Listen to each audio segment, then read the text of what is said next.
We take great pride in the knowledge that our independence was not won on a battlefield with guns and bombs, but on a battlefield of ideas and aspirations through determination and hard work. We are the inheritors of a legacy built on the conviction that together we can and must serve our people and country with humility, integrity, and honor. Let us remember that the work of nation building is never over, and that it requires an unceasing commitment to defend those values articulated in the words of the preamble of our Constitution, which recognizes that men and institutions remain free only when freedom is founded upon the respect for moral and spiritual values and upon the rule of law. Briceno then highlighted what, in the opposition's view, has gone horribly wrong in Belize.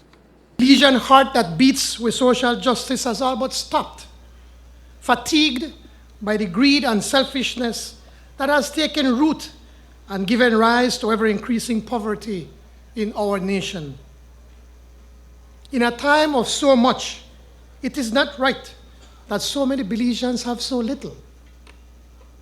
Think of what we are doing to our future, squandering it because so many of our talented youth are being left out of school and left behind.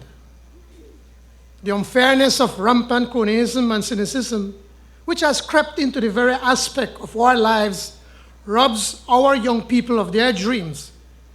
It forces them to subscribe not to the principle that knowledge is valuable, but to the notion that the only value needed to succeed comes from who you know. 35 years after independence, too many of our children go to bed hungry, and too many of our elderly beg in the streets. Where is the fairness in that? And where is the respect for the rule of law when so many of our young men, and yes, even women, die senseless deaths in our streets? Today, a second generation of young Belizeans will be entombed in their fathers' graves in this endless cycle of violent death. 35 years later, too many of our elders are too poor to have dignified golden years. Instead, they must keep their tired backs to the plow. We have rewarded their contribution and sacrifice with suffering.